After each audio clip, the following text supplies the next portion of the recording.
Good day, and thank you for standing by. Welcome to the Silicon Motion Technology Corporation's third quarter 2025 earnings conference call. At this time, all participants are in a listen-only mode. After the speaker's presentation, there will be a question-and-answer session, at which time, if you wish to ask a question, you will need to press star 11 on your telephone keypad. Please be advised that today's conference is being recorded.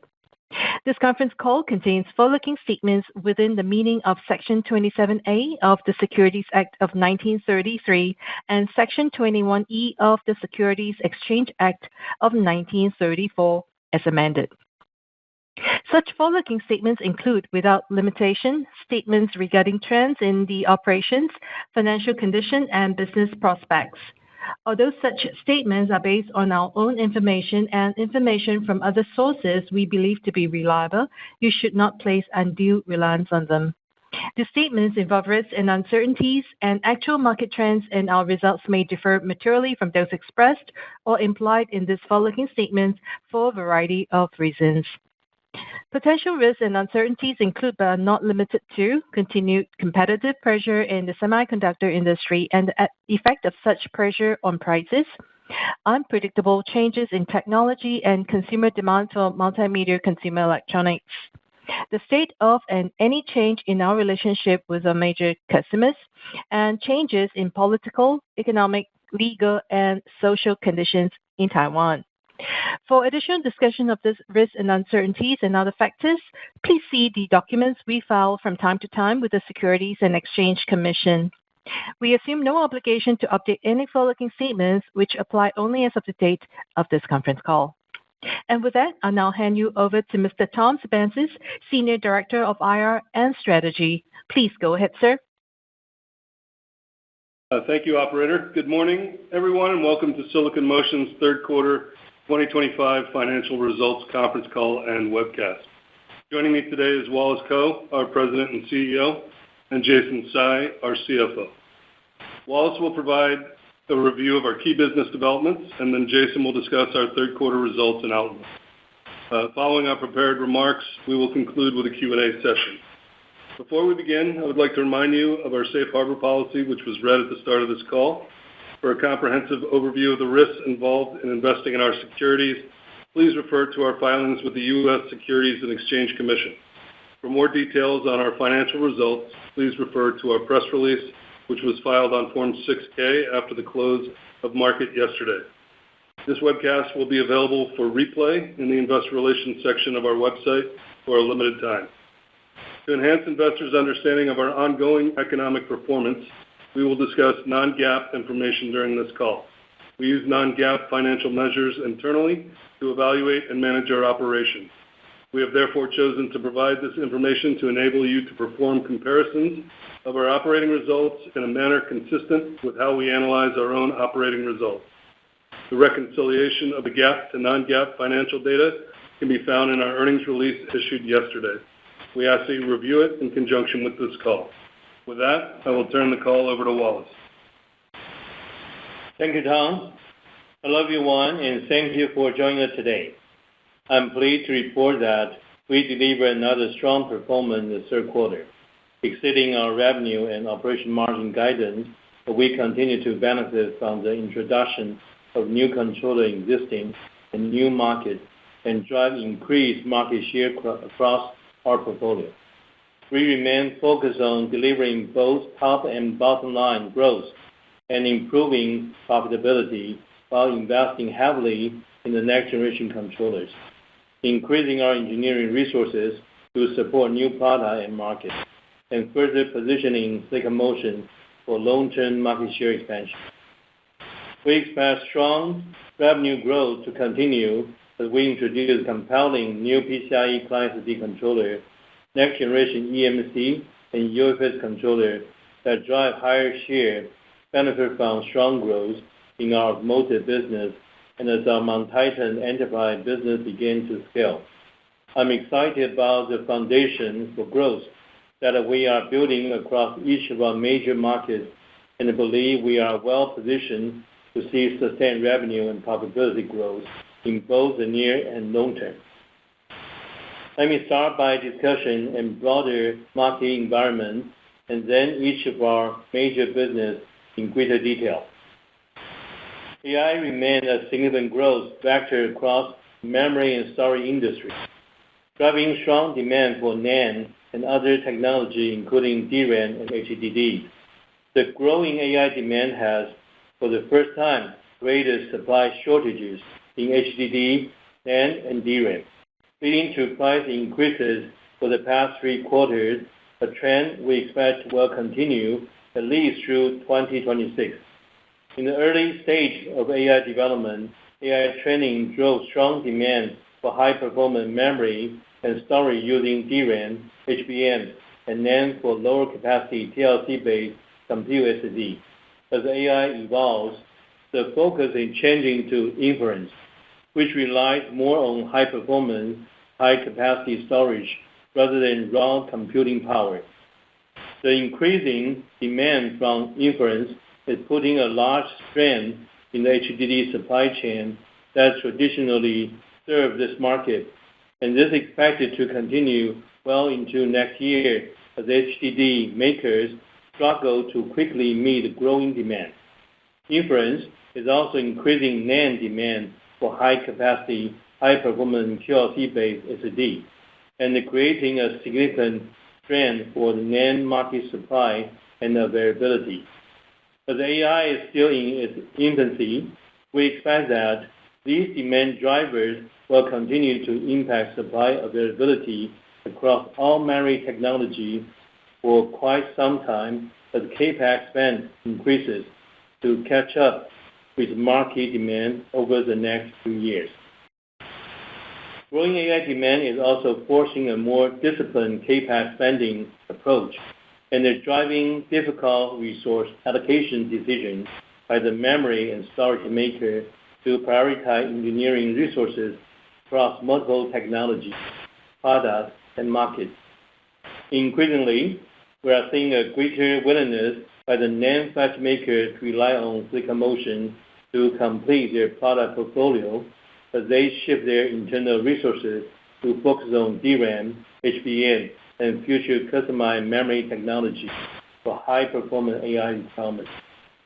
We are in an active discussion with all NAND makers about expanding our partnership and taking on broader range of project long-term to offset growing internal resource shortages. Looking ahead, we see continued NAND flash price increases and shortages given the impact of AI on overall demand, which has been amplified by reduced new capacity investment at the flash maker over the past 2 years. Despite the challenges inherent with the NAND price increases, we believe our business will remain robust. Our module maker customers have been building NAND inventory ahead of the anticipated price increases and are well positioned for next year to meet the expected market demand. Our direct business with NAND makers continues to be strong, accounting for more than 50% of our revenue, and we expect to gain significant share over the next few years. Additionally, more than 70% of our business with NAND flash maker and module maker customers goes directly to PC, smartphones, servers, and other device OEMs that are not significantly impacted by high NAND markets. We are a robust design pipeline in eMMC UFS, client SSD, and enterprise SSD controllers, and our Ferri product line to benefit from the increases NAND price trend. Additionally, given increased NAND prices, we expect OEMs to more rapidly adopt QLC technologies where we have a significant advantage over our competition. And finally, we are starting to scale our new enterprise products, including Mount Titan, which are less price sensitive than the consumer market. We expect AI demand to continue to put a greater demand on inference than it has. A more large learning model reach maturity, putting more focus on the high performance, high capacity storage capability that a QLC-based SSD are ideally suited to address. I will now discuss each of our business units in greater detail, starting with eMMC and UFS. We experienced another exceptional quarter of growth in our eMMC UFS business, with strength across the board in smartphone, automotive, industrial, and IoT. eMMC and UFS revenue was up over 20% sequentially as we continue to increase our market share and capitalize our new product introduction. Module makers are benefiting as NAND makers have walked away from eMMC and UFS 2 due to lower ASP margin, which has helped module makers gain market share rapidly using our eMMC and UFS controllers. Overall, end market demand in the third quarter was higher than expected and helped us deliver strong sequential growth with our NAND flash partner as well. Smartphone OEM continued to shift to our new UFS controller in mainstream and now value line devices, driving better ASP and margin for our business. Additionally, we continue to have success with our direct OEM engagement with QLC controller. Our first customer is introducing a second smartphone with our chip in the current quarter. We plan to introduce additional models next year. Given the current NAND environment, we expect that other smartphone manufacturers will increasingly look to QLC to deliver high-capacity storage at lower cost, which could lead to further customer engagement.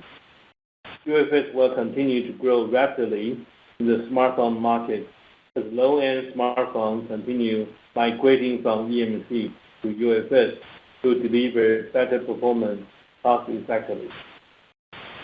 While smartphones are rapidly shifting away from eMMC to UFS, eMMC remains an important revenue driver for Silicon Motion. As we mentioned, the market for eMMC extended well beyond mobile phones and account for more than 900 million units annually. The market for eMMC includes automotive, commercial, industrial, IoT, smart devices, set-top box, and the streaming devices, robotics, and many more, including the rapidly growing market for smart glasses championed by Meta, Apple, Google, Amazon, Xiaomi, and others. These solutions will likely continue to use eMMC, providing a strong foundation for market growth for years to come. As the NAND flash maker increasingly concentrate on the enterprise market, the opportunity for Silicon Motion, eMMC, and UFS continue to grow. We expect to see further market share expansion as the flash maker outsource more and believe that our share gain in eMMC UFS will remain a strong contributor to our future growth, leading to expanding market opportunity and end market growth. I will now discuss our client SSD business. Our client SSD revenue was up more than 20% sequentially in the September quarter, after a slower start in the first half of the year. We are beginning to see greater PC demand driven by sunsetting of Windows 10 this month and the adoption of AI at the edge in commercial and consumer PC, which require higher performance SSD solutions. We are also benefiting from the positive impact of our 8-channel PCIe 5 controller that launched at the end of last year, which is with revenue growing 45% sequentially in the third quarter, and which now represents more than 15% of our client SSD revenue. This new controller has significantly higher ASP than our PCIe 4 offerings, and it will help drive revenue growth as it scales. As we have discussed, we have 4 of the 6 NAND flash makers and nearly all the module makers using this performance leading controller for their high-end offerings. And we expect to capture significant market share in the top tier for the PC market first time, which represents approximately 10 to 15% of the overall market. We have wins with all the top PC OEMs in many of their upcoming high-end models that are expected to ship later this year and scale throughout next year. We are introducing our second 6nm PCIe 5 controller during the 4-channel version that's targeting the mass PC market, and that we will begin initial shipment this quarter. We have already secured design win with also 4 NAND flash makers and nearly all the module makers for this controller as well. This new controller targets the largest segment of PC and retail SD market, and we expect that it will help drive our client SD market share from approximately 30% today to 40% over the next few years.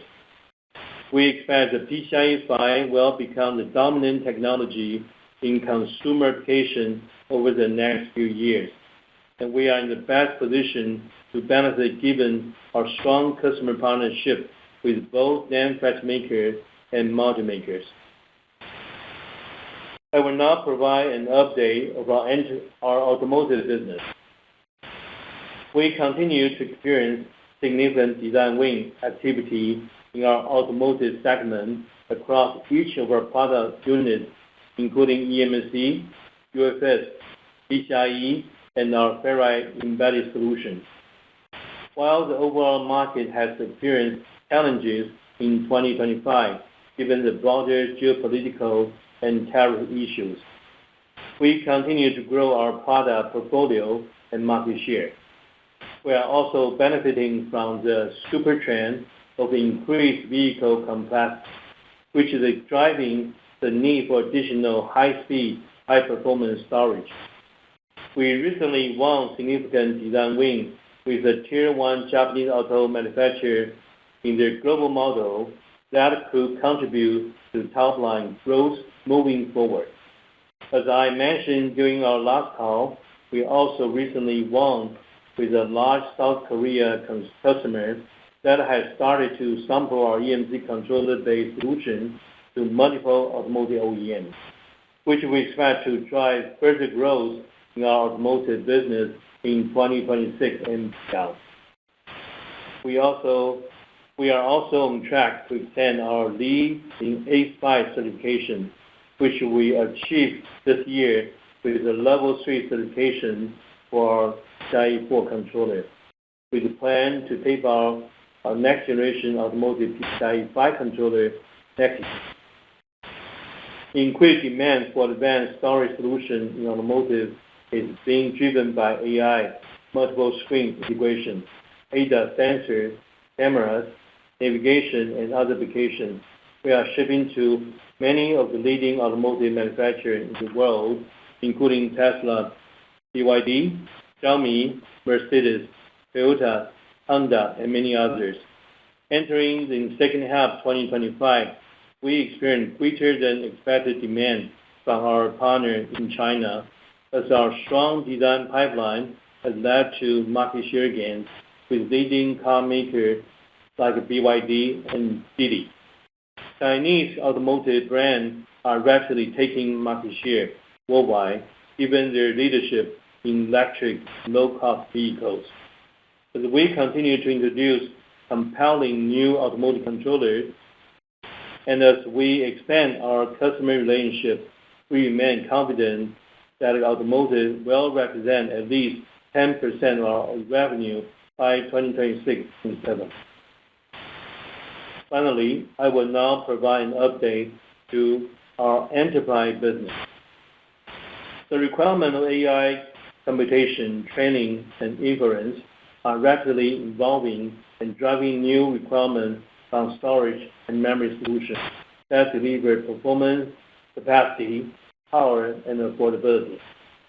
These growing opportunities are expanding the prospect for Silicon Motion's Mount Titan family of enterprise-grade controllers. The need for increased speed and lower latency is driving greater adoption of SD in the data center, and the industry is increasingly looking to adopt NAND solutions in one storage GPU storage, and eventually near GPU storage as well.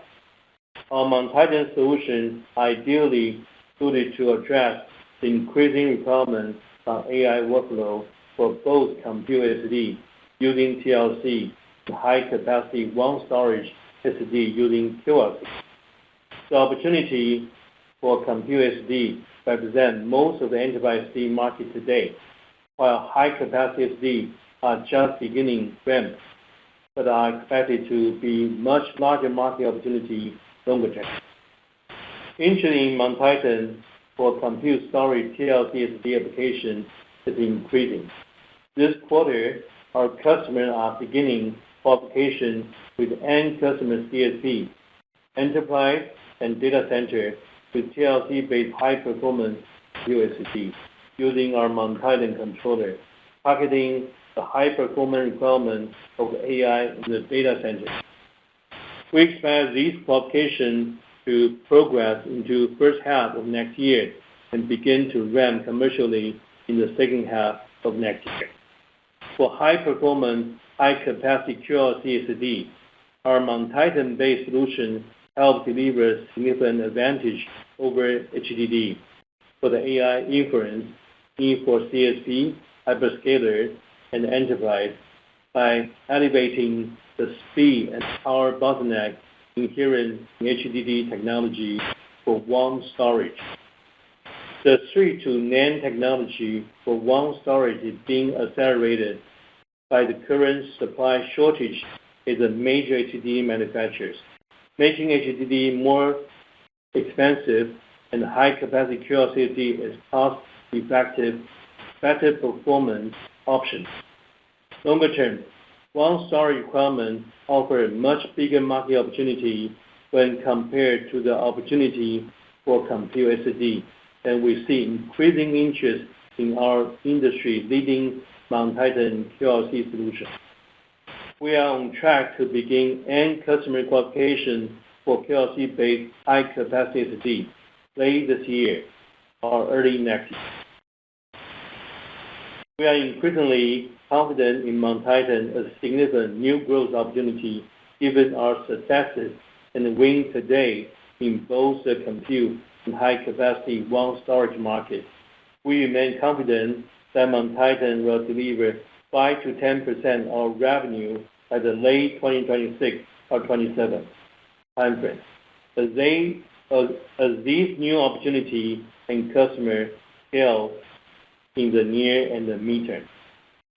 And finally, we continue to collaborate with customers to deliver compelling enterprise boot drive solutions that can work across multiple platforms, engaging directly with the world's leading AI GPU makers as well as hyperscalers and the CSPs. We began volume shipment of a boot drive to the leading AI GPU makers this quarter for their current GPU product and start in qualification of their next generation GPU for follow-on products. Working on expand our relationship with the customer, we are also in the qualification process of our boot drive solution for a variety of switch products also as well, including NV-like eMMC-based design as well as Ethernet switch design, both of which are expected to ramp later next year. We expect the boot drive solution will add an additional long-term sustainable growth driver for Silicon Motion as we expand our storage technology and business partnership with this leading CPU maker.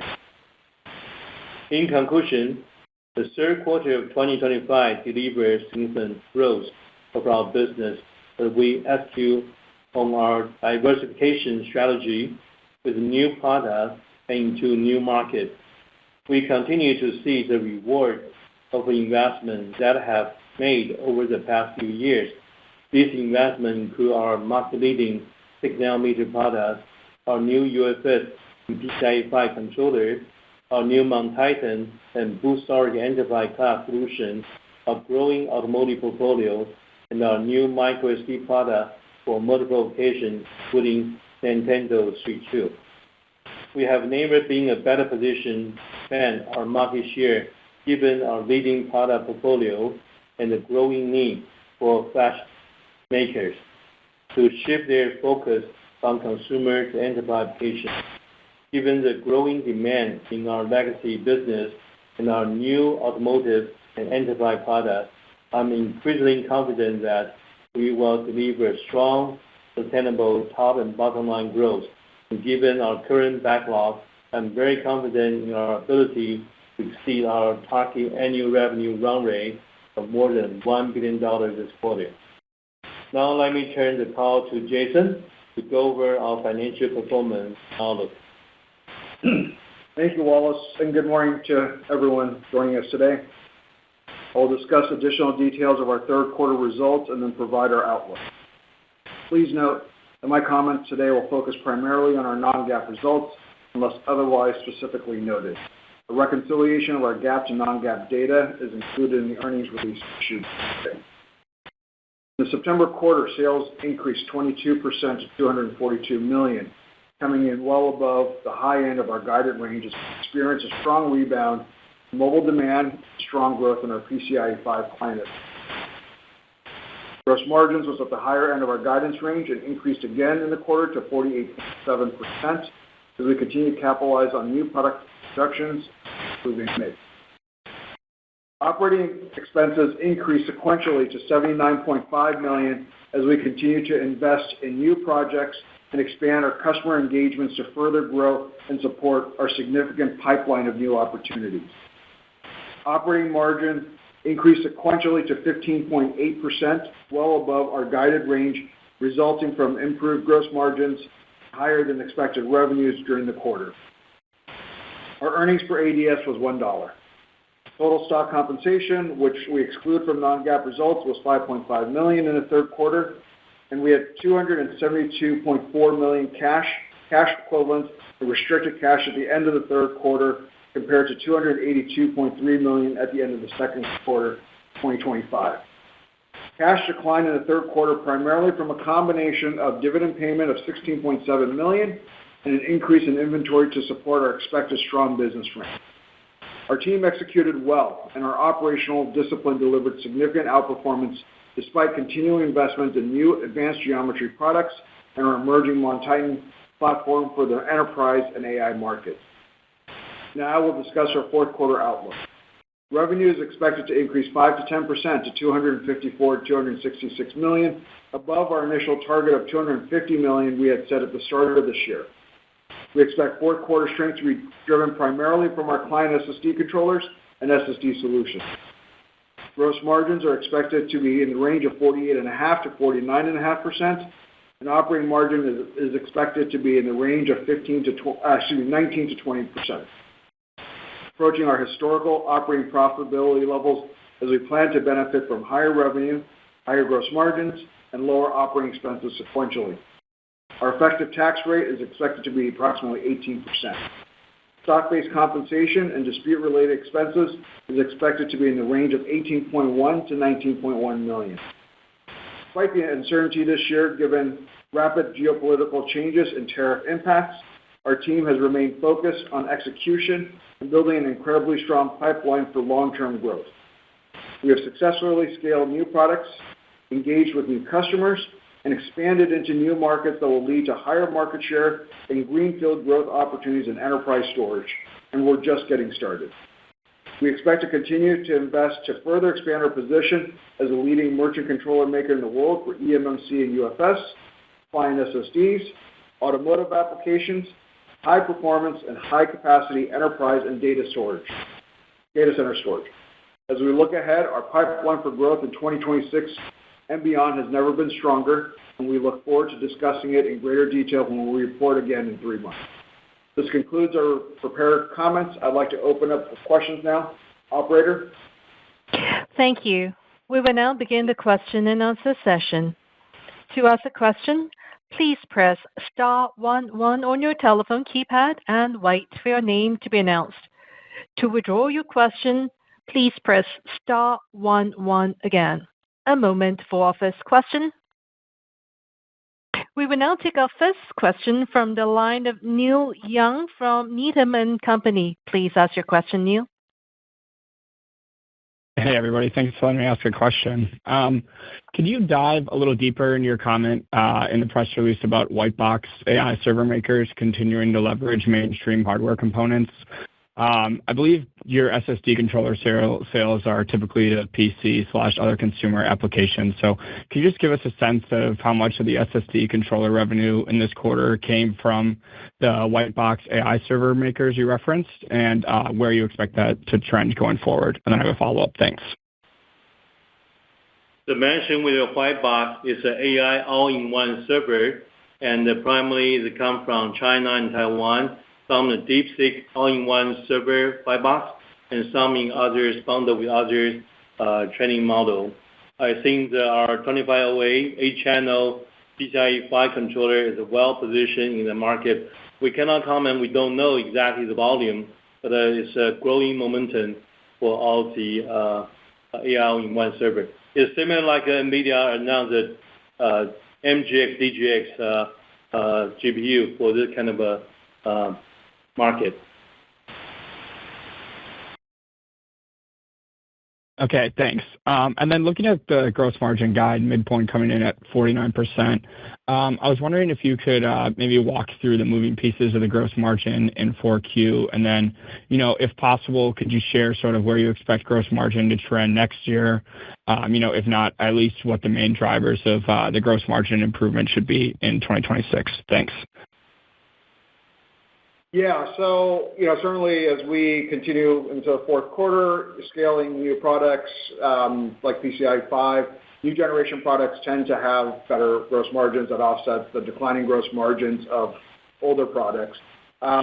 We do expect to see, as MonTitan continues to scale, to have some incremental benefits, but certainly that remains a relatively small portion of our business today. We're not guiding for 2026 at this point. We'll talk more about that in 3 months' time, so stay tuned for that. But certainly, we are excited that we're back to kind of the normalized range that we historically have been. Historical range has been 48%-50%, and we're guiding smack in the middle of that. So we're pretty happy that we've been able to recover off of obviously some tough times a couple of years ago, but we're back to where we historically have been.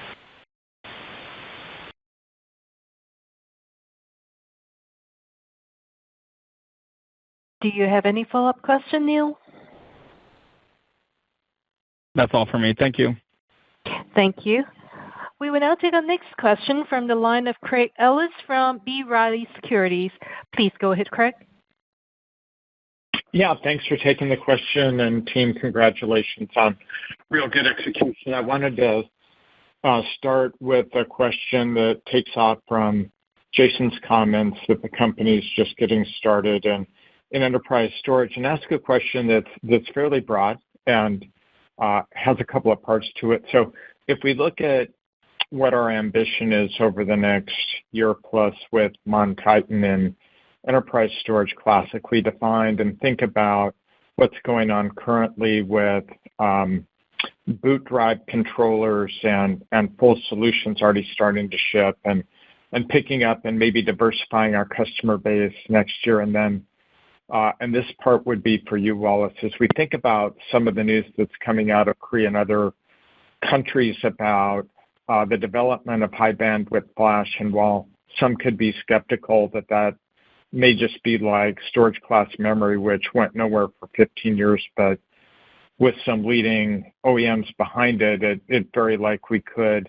How do we think about the arc of those drivers as we go from 25 through 26 and 27, and what can enterprise broadly defined be for the company longer term? So first of all, I want to clarify the 5 to 10% of our total revenue, 26 to 27, does not include our boot drive for the current the DPU design, and also for the additional switch boot drive solution. But we do see moving to 2026 is a vast and challenging year for storage industry. There's so many new opportunity coming, not the conventional compute storage, but also warm storage SSD, high-capacity QLC SSD. And then moving forward, there will be near GPU storage. So there's so many new opportunities for Mount-Titan controller to fit in. And we also preparing to work in growing market. We just need to more R&D resources to meet the demand. And in parallel, I think this is a great opportunity. We see Mount-Titan go scale up. Our boot drive solution also go scale up quickly in 2026 and moving to some CSP design too. And Wallace, what's your view on the potential for high bandwidth flash to be a third driver of enterprise broadly defined longer term? The high HBF, I think this is a very interesting product.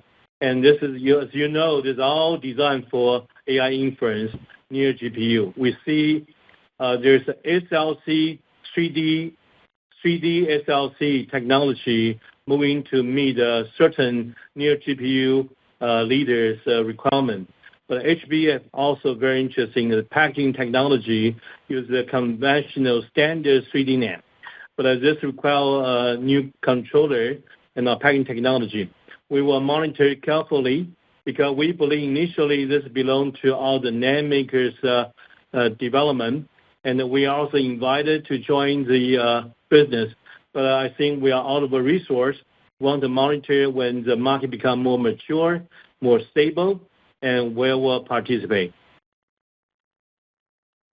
Thank you. And then the second question is a question regarding the comments from you and Jason around NAND sufficiency and the implications for shipments next year. So you have an advantage. You're levered with all NAND suppliers.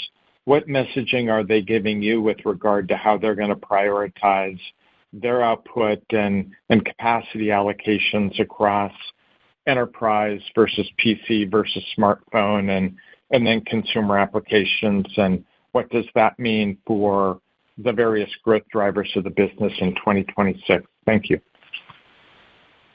I think you asked a very good question. We're facing it never happened before. The HDD, DRAM, HBM, NAND, all in severe shortage in 2026. Most of our capacity are sold out. And I think I did talk to many of the major makers, but I really cannot comment what kind of allocation policy going to do. However, the leading maker, they will keep a discipline and they will consider balancing for the industry. They're not just favor AI and server or AI data center. They will consider certain percent for smartphone, certain percentage for PC, and a certain percent for automotive. Of course, the majority will go to the AI and the AI server. So, but balancing is very important so we can keep the whole industry moving forward. Thank you, Wallace. Thank you. We will now take the next question from the line of Suji Desilva from Roth Capital. Please go ahead, Suji. Hi, Wallace. Hi, Jason. Congratulations on the progress here.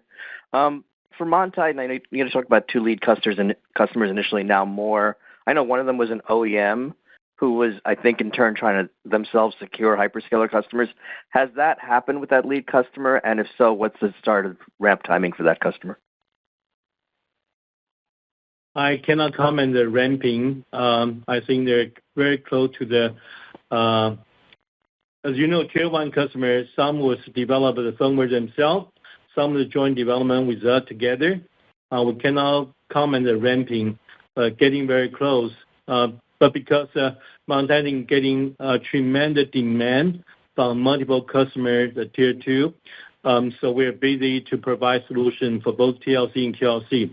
Hopefully, we can start a small ramp in the Q4, and then we see the more meaningful ramp in the 2026. Okay, thanks. Well, it's very helpful. And my other question's on the arbitration. I'm wondering if there's any update there. Thanks. Yeah, thanks, Suji. Yeah, the arbitration, we had the arbitration had begun. The hearing was held as scheduled earlier this month. The tribunal has scheduled oral closing arguments to be in March of 2026, and it is expected that a decision by the tribunal will be available sometime after that. Okay. Thanks, Jason. Thanks, everyone. Thank you. We will now take our next question from the line of Tiffany Yeh from Morgan Stanley. Please go ahead, Tiffany. Yeah, thank you. So good morning and good evening, gentlemen. Thanks a lot for taking my questions, and congrats on the great result and guidance. So my first question is that it seems your inventory value rose around 62% in third quarter. May we know the reason behind? Is it due to the inventory preparation for the BT substrate shortage? And I have a follow-up. Thank you. Yeah, so inventory did come up. The inventory increases is to support the growing backlog of new business and orders that we have already received, and that's expected to ship over the next few quarters. And the increase in inventory is across really all of our product categories, including some low-cost NAND that we had procured earlier, as well as, controllers for SSDs, as well as eMMC and UFS. So it's a pretty broad-based demand that we're seeing, and we're preparing ahead of that. Okay, got it. So it seems that the BT substrate shortage has kept some of our fabless peers upside in first half of next year. So do we see any impact from that, or because as what you just indicated, we're fully loaded now, so not worry about that impact? I think the substrate and the PCB shortage, long lead time, the non-impact our business. We have prepared in advance, but we do need to prepare the production ramp for more controller as well as the Ferri product line. That's why increase our inventory right now. Got it. I have one more question. So as we head into 2026, we see both our foundry partner and OSAT partners all initiating price hike to reflect the elevated material costs. So how shall we think about the impact to our profitability? And do you think we can further pass through all these elevated costs to our customers? That's all. Thank you. I think what I can say that TSMC will increase the wafer price from 5432 nanometer start from 2025. Our PCIe Gen 6 at TSMC 4 nanometer, but it won't be production till late 27 or 28. So there's no cost impact, foundry wafer impact for our cost in our controller in the next 2 to 3 years. And Tiffany, most of our products are on more trailing edge process geometry, so availability and pricing is certainly better at those trailing edges. The more advanced ones we have today are at 6 nano, but a lot of our other products are at 12 and 20 or even higher process geometries. Right. So maybe the impact from foundry is quite nearly limited in 2026, but how about OSATs? Thank you. OSAT, I think because we have a preliminary agreement, so the OSAT cost impact will be very limited to us, almost irrelevant. Got it. Thank you. Thank you. Our next question comes from Gokul Hariharan from JP Morgan. Please ask your question, Gokul. Yeah, hi, Wallace and Jason. First question, given this very rapid increase in NAND flash pricing, and it feels like we're going to be in a reasonably short supply situation all through 2026, what are the business dynamics that you're seeing from your customers? Historically, Silicon Motion used to be a little bit more affected when NAND flash is very tight, given OEMs try to allocate to certain customers. At the same time, QLC NAND is clearly rising. Could you talk a little bit about anything more that you see in terms of either engagement? Any reason why you're not kind of getting more bullish about your 5 to 10% kind of enterprise SSD exposure, given a lot of the activities happening in QLC NAND right now? I think, first of all, more than 50% of the business we engage with the NAND OEM business. So we are really well protected in the NAND maker. Second is most of our module maker, they have prepared the potential NAND price increase and shortage in advance. So they all have at least 8 to 12 months inventory. And I think they also, although they do have a certain contract with a NAND supplier, but definitely it will be some impact. But I think that most of our customers, when we discussed in the last couple of weeks, they all have a confidence they should walk through in the 2026. So we did not see impact of our business as the coming quarter or even the first half of 2026. We feel very strong for our backlog, and we see we will benefit from the NAND supply shortage and become a stronger player in the industry. Understood. Any updates on the QLC NAND pipeline, design pipeline, and revenue pipeline? I was thinking maybe you would be sounding a little bit more bullish about enterprise SSD, given a lot of the activity on QLC NAND recently. That's exactly true. We are very excited about the high demand for QLC high capacity enterprise SSD. We just need to have deliver the result. I think as you can see, even it's not just the AI inferences really require high capacity enterprise SSD, because the HDD shortage also trigger higher demand for an urgent demand for the high capacity SSD. That's why we are very busy. I cannot comment about the potential, the outcome, but we have to deliver result ASAP. And Gokul, we're not changing our expectations at this point yet, in spite of the strong demand. We're still targeting 5 to 10% of our revenue in that 26-27 time frame. Okay. Are your existing customers, because new designs will obviously take time to kind of cascade in, but are your existing customers upsizing meaningfully compared to what you thought maybe 6 months back? Well, I think across the board, we're certainly doing better, right? We're coming in ahead of where we were anticipating exiting the year at, so we're going to be above the $1 billion run rate. We are seeing strength in eMMC UFS as we gain share there. We're seeing strength with our PCIe 5 as we gain share there. So across the board, we are. And so our business today is certainly stronger than what we had anticipated at the start of the year. Sure. Yeah, I think this is more to do with enterprise rather than, consumer is very clear, but this is more to do with enterprise. Yeah, look, our target still remains at 5 to 10% in 26, 27. Obviously, if we can do that faster, we certainly will, but we are resource constrained. We are working as fast as we can. Our products are beginning to sample with end customers, so as they get ready to ramp up, we're going to be ready to support them. So there are a number of processes in place that right now we're working through. Got it. Just back to client SSDs, how are you thinking about the next couple of quarters? I think we have probably seen a lot of the benefits of the Windows 10 sunsetting and demand pull in for PC as a result of that.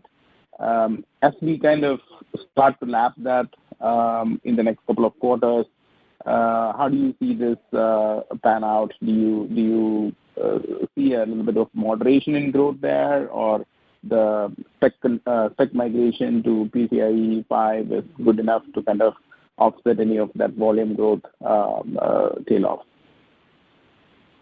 I think you are correct. We benefit from PCIe 5 market share again. As we said, our PCIe 5 8-channel have a 4 NAND maker, nearly all the module maker design win. So when PC OEMs start to ramp from late this quarter, I think we'll benefit from revenue growth as well as the market share again. Our 4-channel mainstream DRAM PCIe 5 also is near production. I think we'll start to see initial production by late this quarter and start to ramping up from middle of next year through another combination 4 NAND maker as well as a module maker. So when PCIe 5 become mainstream in the PC market, Silicon Motion will benefit from the market trend because we will move toward 40% of global market share. And I said in the comments that we do anticipate our SSD controller business to grow again sequentially in the fourth quarter. Okay. So just a clarification. So for PCIe Gen 5, let's say for next year, what percentage of the PC OEM market do you expect it to be? Is it like 15-20%, or once you have your 4-channel controller also ready, or is it even higher than that? We cannot comment for PC OEM what they plan to ramp. We just know when they ramp more model, we benefit from market share again. Got it. Thank you. Thank you. As a reminder, before we take our next question, if you wish to ask a question, please press star 11 on your telephone keypad now. Our next question comes from Matt Bryson from Wedbush. Please ask your question, Matt.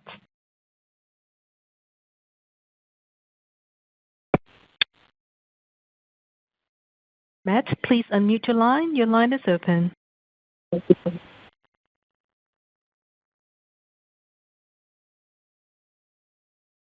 All right, we are not getting a response from Matt, so I'm not showing any further questions. I'll now turn the conference back to Mr. Wallace Kou for closing comments. Thank you, everyone, for joining us today and for your continued interest in Silicon Motion. We will be attending several investor conferences over the next few months. The schedule of these events will be posted on the investor relationship section of our corporate website, and we look forward to speaking with you at these events. Thank you, everyone, for joining us today. Thank you for your participation in today's conference. This does conclude the program. You may now disconnect your lines.